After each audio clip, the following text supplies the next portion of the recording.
Hi everyone, Nubkeks here. In today's video, I'm going to be going over my wish list for the next World of Warcraft expansion. As you could probably tell from me looking at one of the expansion leaks, alleged leaks, in a video a couple of days ago, I've been on a little bit of a World of Warcraft vibe over the last couple of days. You know, when I saw that leak, and I've been thinking about, oh, what could actually come in the next expansion, and what if the next expansion was really good, and you know they start actually fixing problems with the game, improving the game, fixing problems at Blizzard, improving problems, you know, in real life with Blizzard. You know, what if we were to take that optimistic point of view and things were to get better? What would that actually look like?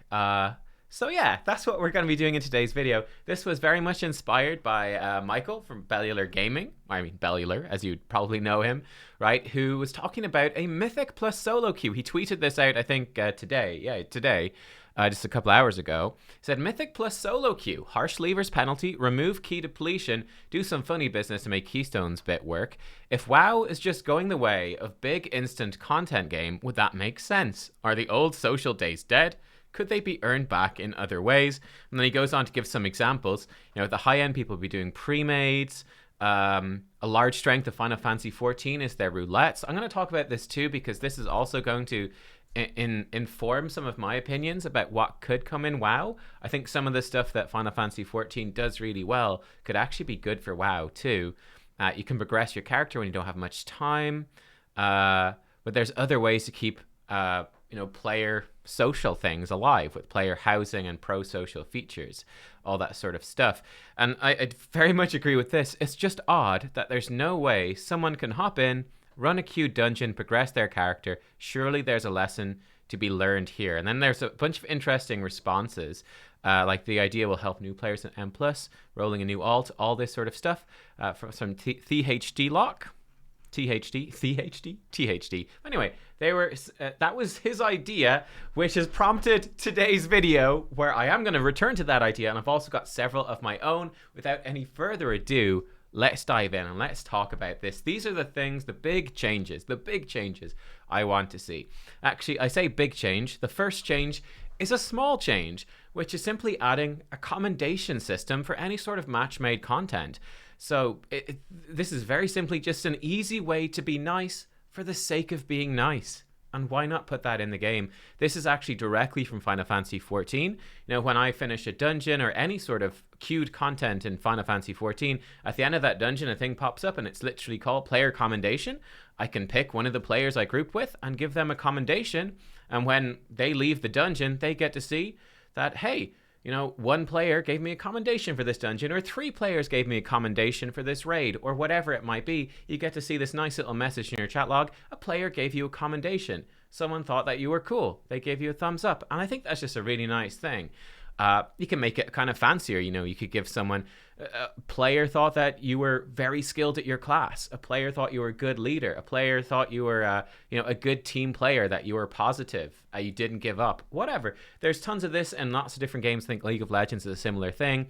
And this is not like a groundbreaking thing. It's not going to change the world. But honestly, when I play Final Fantasy 14, I like giving someone a commendation at the end of the dungeon. I go like, oh yeah, this is a new player. I want to give them a thumbs up. Or this player like did an amazing move and saved the run. I want to give them a thumbs up and just, you know, brighten up their day a little bit. And then when I get commendations, I feel really happy. I think it's just a nice small thing, and there's no reason not to have it. This also will tie in with a couple of these other things, and this is going straight into what Bellular was saying.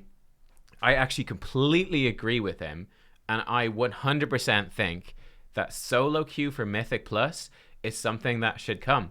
That, you know, again, you can see here, to just easily find groups, right? And end non-meta specs constantly being rejected. You know, if anyone who's actively tried to play Mythic Plus will know, it is a pain in the ass, right? It's just applying to group after group after group. You're rejected. Especially if you're playing a spec that people don't like. Like if you're playing a Feral Druid or something, good luck. You're going to be rejected from everything. Whereas someone who's playing, you know, a top meta spec at the time will get in really fast.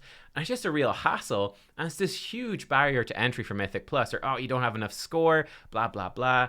And, you know, the requirements are often way higher than what you actually need for the content. And it's just a nightmare. It really sucks. Yeah, just solo queue for Mythic Plus. Just you go into the dungeon finder, click Mythic Plus and go, find me a group. And there you go. It throws you into a group. Again, there need to be some changes for this. So number one, again, like Bellular said, no key depletions for slow runs, right? So if you are failing your dungeon, if you're going through it slowly, you're not doing it well, it's not a big deal, right? It just means you're not going to get any more dungeon score, but you're not going to lose anything either. I think that's really important. And again, penalties for leavers to stop people leaving. So basically, if you go into a dungeon and stuff starts going wrong, that there's a lot of incentives not to leave, and there's incentives just to focus up, keep playing, and you're still going to get nice rewards out of it. That should be the goal. Dungeon score is actually a new system that was added midway through Shadowlands, and honestly, I haven't been playing Shadowlands. I'm taking a break from the game, right? So I'm not even that familiar with it. It replaces the old Keystone. Well, it goes alongside the current Keystone system. I think it makes sense that you just have your dungeon score, and that as you successfully complete dungeons, your dungeon score will go up, and you can track it for doing each different Keystone level. And I think you would put in matchmaking. Let's say matchmaking based on dungeon score. Okay, so matchmaking based on dungeon score, right? So you'll go in and it will try to match you up with 4 other players and form a full party of people around about the same dungeon score, and then it will give you a mythic keystone appropriate to your score, you know, maybe at that level or one higher, maybe one lower, you know, but roughly around there, and there's a little bit of leeway there. And then I think importantly, I think this could be quite cool too, is that you'd simply deplete that dungeon score a bit every weekly reset. So every reset, you have to reclimb a bit, you know, just to minimize people getting boosted up or getting lucky and winning a couple of dungeons, and then they keep getting queued into dungeons and because they can't go down. You know, that would just be really unfair. So I think going down every week would help people, bring people down to a level so that they're not stuck. I mean, even as a nice thing that you're not stuck, you know, oh, I won. I got really good teammates. I won 3 dungeons in a row, and now my dungeon score is up higher, but I'm not as good as these guys, and they're getting frustrated. I feel shit. That sucks. Every week it can go down, but whenever you reach score thresholds, you would never deplete below that level, right? And that would tie into the achievement stuff that's in the game. So, I mean, the old version of this achievement, which I would know, is that like when you beat every dungeon at +5, you get an achievement, and then you'd be locked into that dungeon score level. You'd never go below that. You beat them at +10, +15, 20. And the idea here would be that it's like, okay, I have like make a 5 keystone level push. Every week I can go in and make that 5 keystone level push, try to get my score up there, try to knock out each of these dungeons at that level that's a bit higher. And then once I get there, it's like you've reached that and you're there now for good. And then you can again start pushing up higher. But because you'd have to, you know, be getting good score in every single dungeon, it should mean that when you reach one of these thresholds, you would deserve it. And yeah, it just sort of constantly gives you something to work for. And it limits how much you can lose. So it's something that people want to grind out. I think weekly and seasonal rewards could be a big part of this. That would make it very rewarding. And then even good daily rewards. This is something that Final Fantasy does with their roulettes, is that every day there's a nice big bonus you can get. And you get a bigger bonus for the preferred roles. WoW has stuff like that too. Again, just expand that up. So, you know, every day if you do a random dungeon, you'll get a bunch of bonus gold, maybe some experience, maybe an experience token you can send to an alt to give them a big chunk of XP, you know, valor points, gear, all that sort of stuff, so that you're incentivized. You know, there's a nice bonus every day. You can jump on, do my random Mythic Plus dungeon, and get some nice stuff to send on. That'd be kind of cool. Yeah, same thing for PvP. I think the same thing for PvP. I think it's time. Now, I won't say as much about this because I'm not really an active PvPer. I've obviously done a little bit of arena in the past. I've done a little bit of raided battlegrounds, but not much. Not enough to make definitive statements. Any of you watching that actually do participate in PvP could let me know how this might affect it. Again, the idea would be that you just easily find groups for like 3v3 arena, or for match made based on rating. Let's just make that clear. Easily find groups for rated battlegrounds and actually see that sort of content, because rated battlegrounds are actually very different from normal battlegrounds. It's a 10v10 team for each of the applicable battlegrounds, and the rules are switched up to be more competitive. So that could be a fun way to get to get people in that are interested in competing. I think that'd be pretty cool. And again, just giving you easy access to this stuff. And here's the thing. Here's the big reason why I think these solo queues for both Mythic Plus and PvP are important. I see a lot of people are like, get rid of Dungeon Finder entirely. Let's go back to the good old days of like 2005. And it's like, guys, that is so far gone. You know, that was a great game back then. But nowadays you're competing with you know, things like League of Legends or TFT, Final Fantasy 14, you know, Fortnite, obviously for younger players more so. Whatever, you're competing with all of this stuff that does have this pick up and play functionality. Mobile games, everything. Pick up and play functionality that you can dive in and get that experience. Like I grab my phone, I open up TFT, and I can just play unranked, match me with people, and play within whatever 20, 30 seconds. I can play ranked. I can play co-op with someone. You know, all that stuff is just a few seconds away if I want to. That's just the way things are now. I think WoW needs to catch up and put this in. And it just makes it, again, much more accessible for people to get in. And it adds a ton of content, which is playing with other players and against other players and competing. That really adds a ton of content to the game in terms of that stuff. So I think it's a great idea. Next up, more time walking. Time walking to me is one of the coolest parts of World of Warcraft, and I think they really haven't capitalized on it enough. This is something they've been trying to work on more, certainly during Shadowlands, but I think they can do more. So number one, I'd always have some sort of time walking event going on, right? There'd always be something. I think a nice part of it could be to give boosted experience from that expansion to help leveling up an alt. Now, maybe you could cap this. Like, okay, time walking, it's whatever. It's Burning Crusade time walking. If I do enough content from Burning Crusade, I'll get like a really big EXP token, and I could send it to whichever, one of my characters, and give them a big chunk of XP. So there's a, you know, if I'm leveling up, or if I want to potentially level up something in the future, I could go and I could grind that out and get it done. But not to the extent that, you know, it would impact negatively other areas of leveling. Like, oh, I really want to play Wrath of the Lich King when I'm leveling up my Demon Hunter. Yeah, sure. Let's say I'm leveling a Demon Hunter and I want to level in Wrath of the Lich King. But it's Warlords of Draenor time walking, so everyone's over there and I can't find anyone to do any of the content in Wrath of the Lich King. That would suck. So I think being somewhat limited but giving you a cool reward and encouraging you to go and check it out would be cool. Time walking Mythic Plus and time walking raids, I think, again, are a great idea. Incorporating those into, you know, the Great Vault. They don't have to be, you know, relevant for super end game progression and stuff like that, but having them, you know, make more of a contribution so there's more reason to do them as well, I think that could be pretty cool. Or again, have a time walking Mythic Plus score. That'd be pretty neat, I think, honestly, for, you know, Mythic Plus Group Finder. Have a separate time walking section where you can go do time walking dungeons. Why not? That'd be sick. Again, events like the Mage Tower.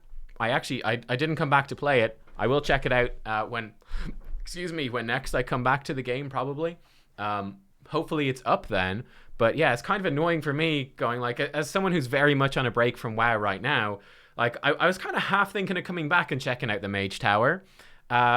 And then before I knew it, the Mage Tower was gone because I was very much on the fence. And now I'm like, well, I don't want to go back to the Mage. It's not even there anymore.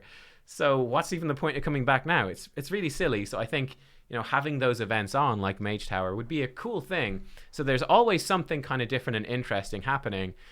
Like I said, there's over a decade's worth, a decade and a half, almost 2 decades worth now of quality content in this game. Let's make use out of it. Let's always have a bit of it there, you know, as a currently boosted thing to go and check out and have incentives so you can find players and work together to do it. Next up, this one is going to be potentially something that's going to piss people off, but bear with me here. Again, this is somewhat informed by Final Fantasy 14 because it's a cool thing that they do. I think you should repurpose some of these old types of content as in different ways of leveling. So it wants to use UK spelling. Okay. That's one of the most confusing things for me is that, you know, I grew up, obviously, because I'm Irish, we use the UK spelling stuff. We're not part of the UK, but we do use the UK spelling and measuring and all those sort of things, right? But then so much of the stuff online is American spelling, and it's so easy to get confused. Anyway, but yeah, repurpose, so things like Mists of Pandaria scenarios, island expeditions from BFA, Torghast from Shadowlands, make those leveling methods. So number one, make this group finder content. Just open up the group finder, and I can queue in and find people to do it. Imagine how much more fun Torghast would have been if it was focused on being group content. This is a big thing that stands out for me. When I did Torghast with a group, I had a lot more fun than when I did Torghast solo. But to make a group, you had to form a group. And it was just kind of a hassle to do. So a lot of people never did. And it's way more fun. For anyone who is playing Final Fantasy XIV, they have a similar thing to Torghast. They call them deep dungeons. There's two of them. There's the Palace of the Dead and there's Heaven on High. And both of those are for specific leveling ranges. So Palace of the Dead, I think, is level 15 to 50. And Heaven on High is 60 to 70, I do believe, are the leveling ranges for that.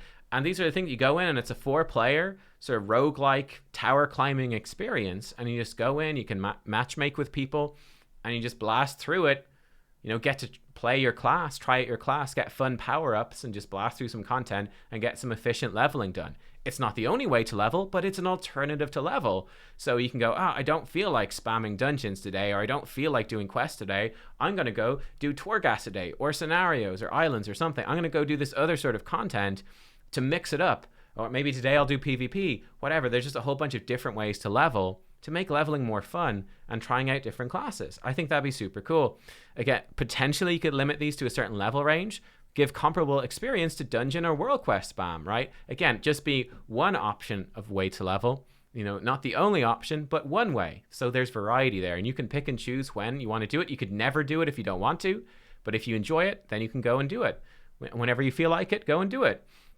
I thought a fun idea could be for island expeditions. You could just drop island maps from any content, have that be more limited, so that, you know, every now and then you get an island map drop, and then you could queue up for these 3-player island expeditions, and they would give you like a ton of XP. They'd be like super lucrative and be racing to just collect as much XP or gold as possible. And it would just be a really fun thing, again, to just mix it up that, oh, look, I got my island map here. Great, I can go and queue up for an island expedition now and get tons of XP. This is fantastic. This is a big boost up. Something rare that happens, but it's kind of cool. Speaking of something rare that happens, but is kind of cool, again, this is probably going to be unpopular, but I think you should repurpose warfronts. This is, once more, inspired by Final Fantasy XIV, where they actually have, in their endgame zones, they have these raids. Big multiplayer raids. I think you can have up to 48 people in these raids. And it pops every couple of hours or so, maybe an hour, depending on zone activity. So I think this is what you would do. So let's say, let's use a BFA Warfront, because that's where it was from, as an example. So let's say I'm leveling up in BFA zones, or I'm doing my world quest, or grinding stuff out in a BFA zone.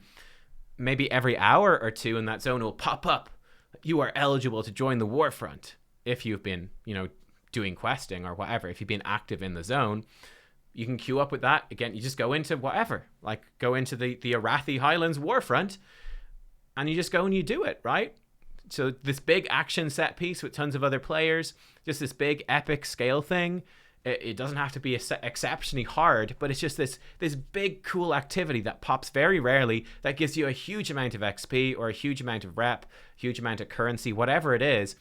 But basically, again, when you see it pop up, every couple of hours, you're like, oh yeah, this is super cool. And you get to go in and do this big thing with all the other people that you've seen while out there in the zone that are leveling in the zone with you and take part in it. Again, another great example would be if this was to happen while you're in a current endgame zone in WoW.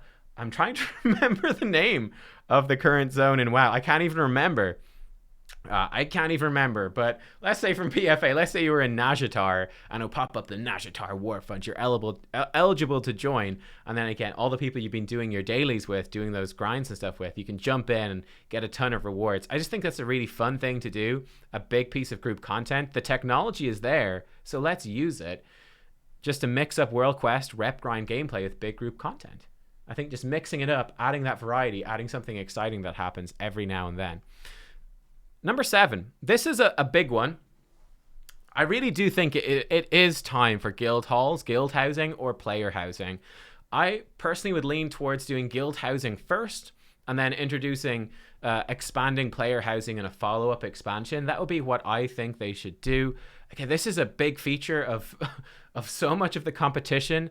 Final Fantasy XIV has an extensive system for this as well. I think it's time. I mean, I'm especially worried with World of Warcraft that, you know, especially with Shadowlands, like it's such a low point. of the history of the game, of the popularity of our hope for the game. It's like, please put this in before you kill the game. Please do. Guild halls. What would these be, though? I think they'd be quite similar to garrisons, really. Again, take some of that technology that was there for garrisons and repurpose it. Make them better, make them social. Work with your guild and build up your base of operations. I think it's important that most of this should be visual customization, right? So choosing the design. You could, for example, choose a racial capital that you'd be linked to. So your hall would be outside one of the capital cities and would have like the sort of the area, the zone be themed after that capital city. So you could get that sort of vibe, but then you could choose what each of the buildings looks like. You could choose like the layout of the zone. You could, as you're expanding it, you can change the layout. You can place decorations. You can place all the furniture in the buildings, the wallpaper, the flooring, the lighting, everything customizable, everything custom built by your guild officers. In the case of guild housing, focus it on being a fun, optional place, but with enough perks that people want to hang out there together. I think, like an example, I think it'd be kind of cool. You could, the first time you beat the raid, right, in a guild group, you would unlock a teleport to the raid from your guild hall. I think that'd be pretty cool. Because, I mean, running to the raid is kind of a pain in the ass, right? There's not that much value to it. I think it'd be quite fun that, you know, every couple of days during the week when you log on with your guild to raid at raid time, you all meet up in your guild hall beforehand, get your group together, and then you go through the teleporter to the raid and you're good to go. It's just a way to hang out in the guild hall. I think you could as well, this would be more work, but you could have individual customizable rooms for each player. This is a variety of in Final Fantasy XIV, the way it works is that you can get individual houses. You can also get apartments. Apartment is like a single room. And then as part of the guild housing system, you can, at a discount, get a single room in your guild house as well. So every player can have their individual room in your free company house, as it is in Final Fantasy. I think it's a cool idea to feel more at home in your guild and have your own little space in there and customize it. You can go visit each other's rooms and just completely design them the way you want to. Now, that would require quite a bit of development on the player housing stuff. So this is something that could easily be added in like a patch. Be like, okay, we've added guild housing, whatever, in patch 10.2, we're going to be adding individual rooms for players, and we're going to be adding a bunch of items that will be part of the player housing, and then player housing proper will come in the next expansion, using a ton of the groundwork we're laying here. Because I think this is an important thing you have to realize with this player housing stuff.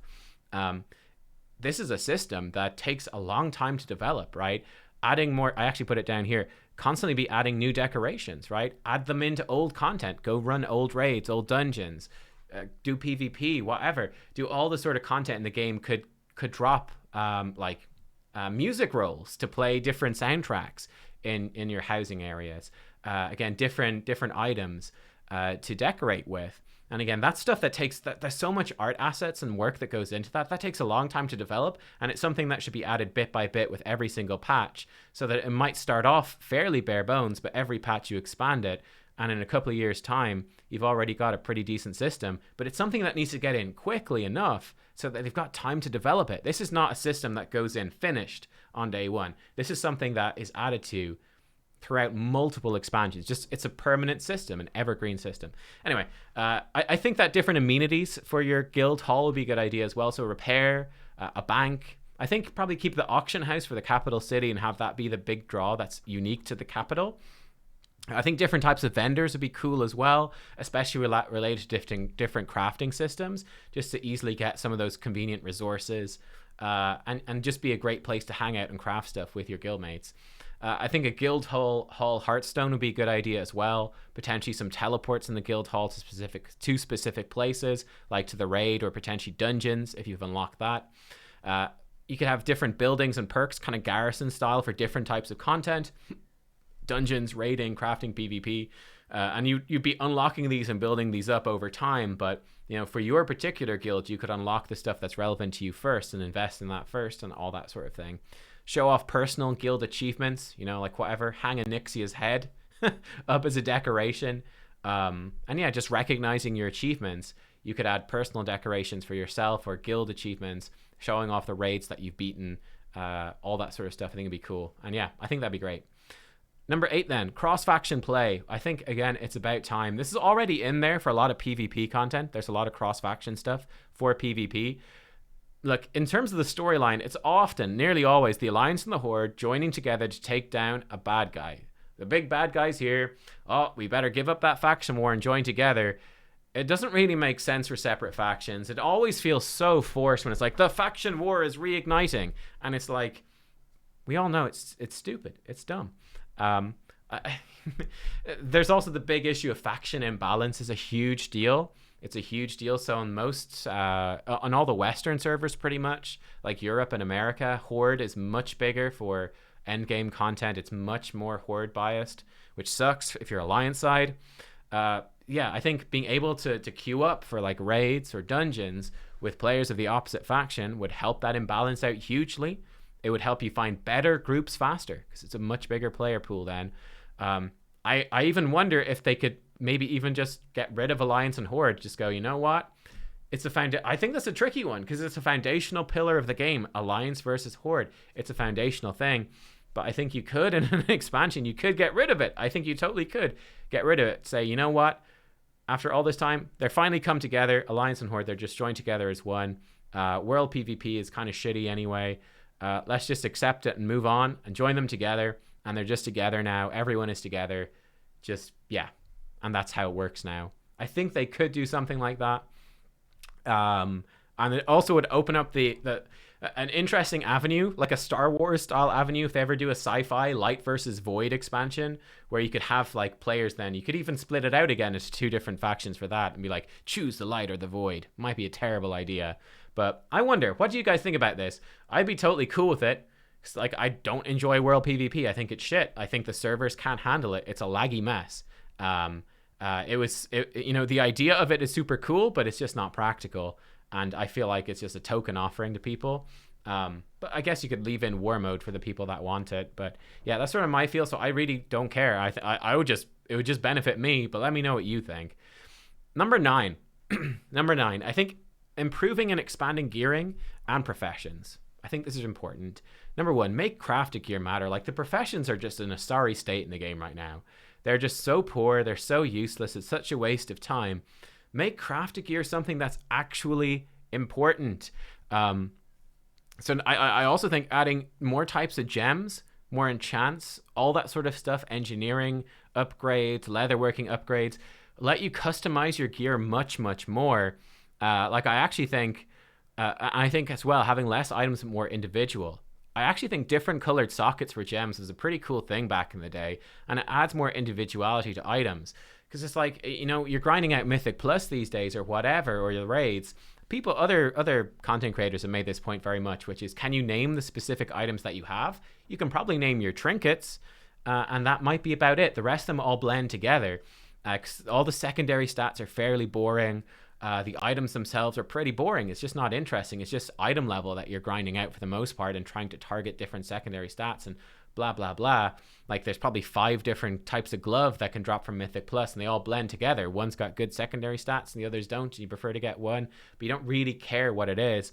I think it's more interesting if there's fewer sorts of items that can drop. Like, there's not as many items in the game, but they're more individual. Like, okay, this glove has a red socket and 2 blue sockets, but this glove has a yellow socket and a red socket and a blue socket, or whatever, just to give it a bit more character to the item, so you notice more what you're actually getting and you care a bit more. I think that would be cool. I think being able to craft up decorations for player housing stuff adds a ton of value to the crafting, of course. Cool crafted cosmetics as well. I mean, they've really struggled with armor sets and stuff recently. Like, they need to really improve that. It's very poor. But I think adding in, every patch, adding in like a bunch of unique transmogs, unique looks that are cool, that can only be crafted, again, gives something valuable for crafters to do, because people will want those things to make their characters look cool. Or again, unique mounts or pets. Just add actual fun stuff in so there's a reason to craft. I think this is important as well. I think this would be cool. You could replace a lot of random loot sources with crafting components, right? So instead of whatever, I don't know, you could even take one of the raids, and instead of actually dropping items, it would drop a bunch of crafting components. Let the players make the items, right? Let the crafters do it. I don't know. There's obviously some potential for this. Maybe a raid is a bad example because there's too much power there. But like you could have, you could have world content or stuff. You could have somehow these crafting components drop from some sort of content, again, maybe world quest or maybe reputation or something, and let players actually craft the items instead of you dropping them directly. So it's less random. It's not going, oh, I hope my item drops this time from this world quest. I hope this world quest shows up with the divine instructor's bell or whatever. No, you can gather up these items and you could have a crafter make them for you. You could craft it yourself.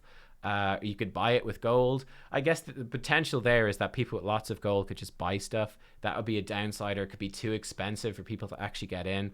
So that would need some look at. But I think that could be kind of a cool way to, again, make crafting more relevant. I think it'd be cool. And then also, in terms of gearing, I think separate gear for PvP. This is something that I would like. Bit of a set, different progression systems, I think is good for the game. I mean, personally, I'm in favor of just a gear template for PvP, but I know a lot of people don't like that.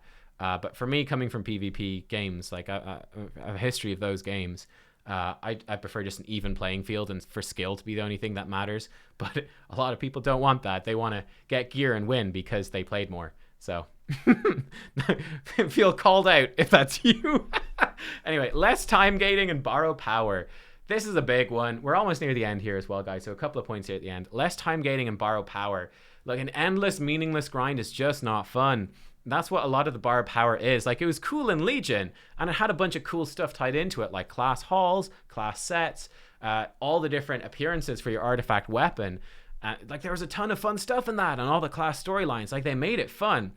But when they brought AP into BFA as AP, and then Anima as a similar thing in this expansion, or just whatever the borrow power is, it becomes very obvious very quickly that it's just like, it's like an elastic band. If you fall too far behind, it pulls you in. If you go too far ahead, it pulls you back. It's this arbitrary grind that you have to do to stay relevant to the content. It's what it is.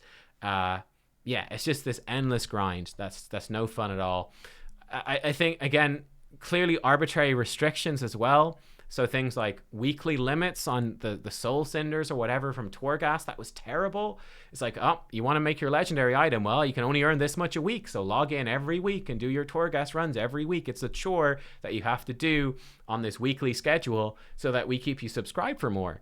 And it looks good on our financial reports. Like, that stuff is so blatant, so obvious, and it pisses people off. It really does, and it's showing now. Like, the game's in an all-time slump because of this stuff. It's wearing people down. You got away with it in Legion. In BFA, it started to piss people off. It's come back again in Shadowlands, and you didn't reduce it enough. It's still just really obvious. Again, I hate all of this time-gated stuff. Some stuff obviously has to be time-gated. It would be great to have an expansion every 6 months, that whole ton of new content. That can't happen. It takes development time, right? It takes time and work to make this stuff. But artificial restrictions, no good. Cut out. So much of this can be cut out. In terms of borrow power, I'm actually not completely opposed to borrow power. I think it can be kind of fun. Like, I think legendary items are actually pretty fun. If they're balanced well. So when you've got a balanced set of legendaries, or essences from BFA were a good example. Like, personally, I quite enjoy the essence system. Acquiring the essences in BFA was annoying. Acquiring corrupted items was annoying. But it was also kind of fun to have different setups that changed my gameplay style. That was quite cool. So like, I played Shadow Priest at the time, and I would have different setups for different bosses in the raid, different setup for PvP, for Mythic Plus, and it would give me like one big different ability that would completely change it. So like in Mythic Plus, I had this big laser beam that you could target around to do huge AoE damage, whereas for the raid, I might be running Memory of Lucid Dreams, which would like double my resource generation for 15 seconds and completely change the gameplay style. So there was a whole bunch of choices like that, which were quite fun. So I think when it works well, it can work well, but it can also not work well. Certainly, reliance on random drops is terrible. Domination sockets, like, what were they thinking? So number one, this was for Sanctum of Domination, patch 9.1, where you had to gather up these shards, which you would socket into your gear, but to get the shards, it was random, so you might not get the good shards for a few weeks. So you could be massively into the raid halfway through progression before you even got your shards. Even worse than that, you had to get the actual armor pieces to slot them into, which were very limited. So again, for me, for several players in our raid, like we just could not drop cloth helmets. Cloth helmets just would not drop. So we we just couldn't get them on. So we had a ton of players in our raid doing way less damage, being much less powerful because the piece of, again, there's nothing we could do. There was nothing we could do. We were maxing out all of our loot drops every week. We just got unlucky. It's just garbage. This sucks. So none of this randomness is terrible. Then I also think account-wide progress is really important. It's just really, really annoying to have to regrind whatever your covenant level on every character, or regrind your artifact power on every character. And yeah, there's catch-up mechanisms, and sometimes those are good, sometimes they're bad. They usually start off bad and then they make them good when people get pissed off and quit. Just get rid of it. Just make it good from the start. Have it just be account-wide progress. Just account-wide progress. And then, you know, when you release actual good patches on an actual good cadence, people will come back to check out the good patches and they'll play and they'll make progress in the patch. You don't have to have this constant progress. I mean, account-wide rep, account-wide progress in terms of bar power, account-wide unlocks in terms of time gating, everything account-wide is better. For class design, a couple of points here on the classes. Number one, I think revamping the class design is a good idea as well. One thing with the talents, right? So this is going to be offensive probably to a lot of people. A lot of people want like old school talent trees or blah, blah, blah. For me, I actually think removing most of the talents would actually be good. I think removing a lot of talents and really stripping down the talent system and limiting it hugely would be really good for the game. In Final Fantasy XIV, again, I'm using the comparison, guess what? The jobs in Final Fantasy XIV, they have no talents. They have basically no customizability. You can customize them a bit and it can change your rotation based off your secondary stats, but that's a fairly minor and fairly end game thing. For the most part, you know, my red mage is the same as your red mage, is the same as his red mage. They all play exactly the same. But what does this mean? Number one, it means that the classes play really well. The stuff they've well fleshed out, a deep rotation that synergizes well together. It all, for most of the jobs, they all come together really well and at a baseline play super good, really clean, really engaging. And number two, it's really well balanced, right? Because there's no weird stuff, weird exploity stuff that completely unbalances things. It's much better balanced than WoW is. So for me, that made me look at it and go, what do I actually benefit out of having like a talent tree and legendaries and this customizable stuff? Half the time, it's just completely cookie cutter anyway. You know, tons of talent rows. Think about your specs that you play, your classes, right? There's probably tons of talent rows where you just always pick the same thing and the other options are garbage. For some specs, their entire tree, everything is cookie cutter. You never change anything. It sucks. For a lot of people as well, a lot of fun abilities have been, over other expansions, been removed from your basic toolkit and put into a talent tree instead. Or like your Legion artifact ability was removed from your baseline kit. Now it's a talent. Maybe it's a really good talent like Void Tyrant for Shadow Priest that half the time we could never pick because it was crap compared to the other stuff. You'd be stuck with some boring passive instead and your toolkit would be really basic and shit. So this is something I think that really could be improved. I think really streamlining the talent system, putting a ton of stuff just baseline into the classes. Baseline classes should feel good to play in every type of content. You should not be reliant on a talent to feel good. Like Shadow Priest, I'm talking about Shadow Priest because that's the main class I've played, the main spec over the last two expansions. Like Shadow Priest and Shadowlands, guess what? Your only AoE spender was in your talent tree, Baseline, your class was crap for dungeons. It's really annoying. Just baseline should be good. I think one interesting example, you could have like just 4 small talent selections. So you could have like 3 minor talents and then 1 major talent, kind of like the Essence system. So you could have a defensive talent, might give you an active defensive, or you could choose, between an active defensive ability or a couple of different passive options. So one little defensive boost that you could customize for the type of content you're in. One little utility boost, again, maybe a passive that customizes the type of content you're in. One passive that ups your damage in a kind of fun way, maybe gives you more procs or something that's a bit noticeable, that feels good, and you can choose it yourself. And then just one major thing that just gives you one big ability that, again, you can switch up as you want. based off of what you're doing. So it's not going to completely change your gameplay, but it's one major ability. It makes a difference. You notice it, and you can switch it up. But again, just by keeping it much more simple, they could hopefully actually balance it so that you have reasonable choices. Yeah, I think, again, bringing more OGCDs back into the game is really fun. On CDs. Now, more off GCD abilities, so stuff that's not locked to the global cooldown. Again, going to play Final Fantasy XIV, where there's tons of OGCDs, really showed me, who'd forgotten from WoW, it showed me how much fun those are. Spreading raid buffs out over more specs, I think this is really important. Again, I was Mythic raid lead for a good while, and it's really dumb to have to force people to play specific specs, to be forced to recruit specific specs just to tick off the raid buff checklist. It's dumb. It sucks.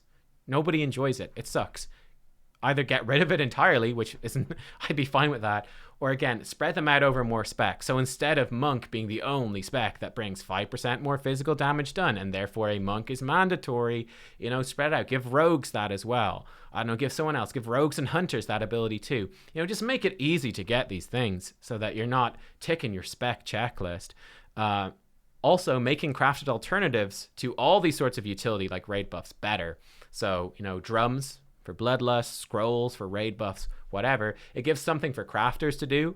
And again, it makes Mythic Plus much more fun. It makes raiding much more fun, where you go, oh, well, we don't have a Bloodlust class with us today, but drums are almost as good. We'd rather have the Bloodlust class, and we'll try to get one in.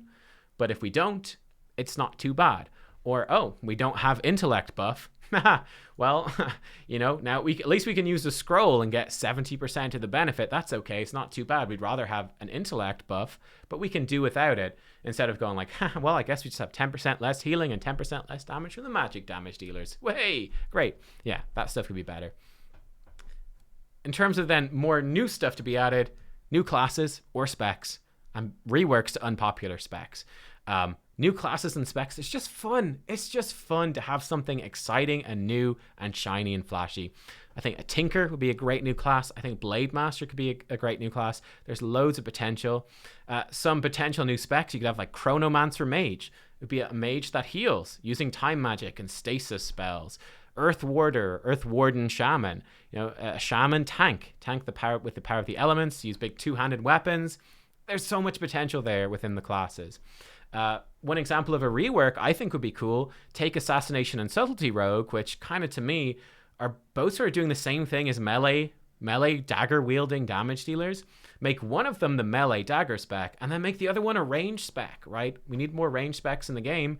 Bring Rogue into that ranged category. This is one idea, right? Because right now Rogue is 3 melee specs. It's just too many. It's just too many on the one class, and they struggle to make them unique. I think this would make it a lot more unique. Bring stealth and combo points into the ranged space with weapons, physical weapons. There's been very few big changes since Legion. It's time to shake things up a bit. I think that goes without saying. We haven't had a new class. We haven't had new specs. We had new nothing since Legion.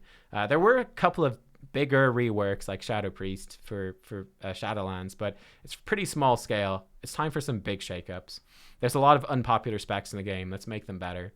And then finally, this was tying back into the leak that we talked about the last time. This is the leak we talked about the last time. The Dragon Isles setting. I actually think this is a great idea. I would love a Dragon Isles expansion. Dragons are cool. Dragons are cool. And I think the idea of a new race being like Dragonkin is a pretty cool idea as well. That would be like Rathian. So, that Arabic theme. And that opens up a whole bunch of different really interesting options to explore in the game based off of those real world cultures that really haven't been explored too much. And it'd be a very distinct visual style. Rathian's already in the game and looks badass. I think it's a great idea to build it in. And the idea being that whatever, the black dragons, their magic has faded, so they have to fight as humanoids now. I think it'd be cool. More grounded settings and conflicts. I think this is important. Going into space and all this stuff is cool from time to time, but I think a lot of people constantly people are asking for more grounded things. I think going back to Azeroth, to the Dragon Isles, and having more real stuff happening would be quite a welcome change.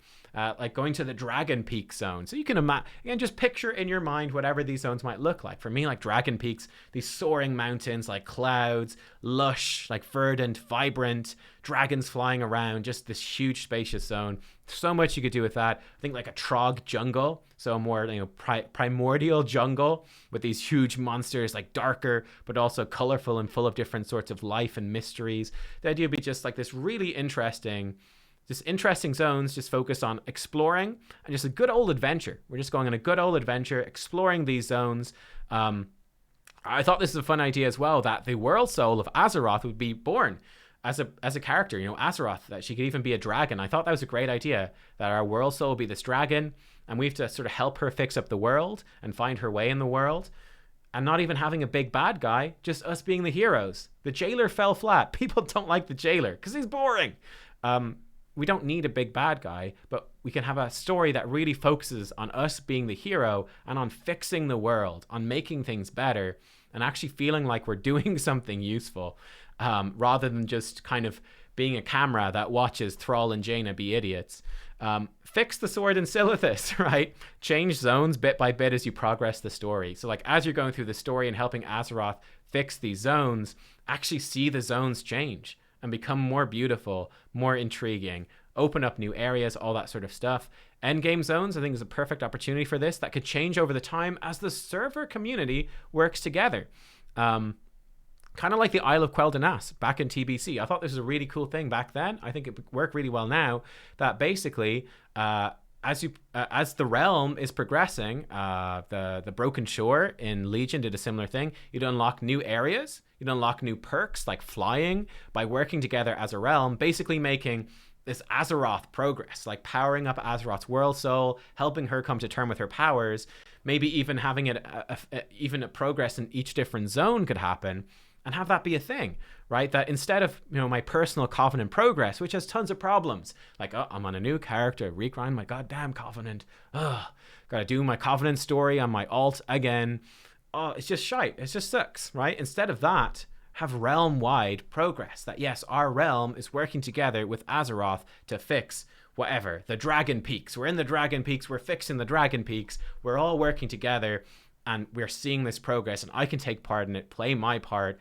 and come back every day and see stuff change, right? That'd be really cool. So there you go, everyone. Those are my ideas. We're not going to do a recap because you know what I was talking about. Go back and rewatch it if you like. I'll try bookmark everything. So I realize I talk a lot and this has gone pretty long. But let me know what you think. What do you think of these ideas? Were there any you really agreed with? Were there any you really disagreed with? All that sort of discussion is, of course, welcome. And we shall see. We shall see. But yeah, like I said, been on a bit of a WoW vibe in the last couple of days, and I wanted to talk about it. So there we go. Thank you for watching. I'll see you next time. Bye-bye.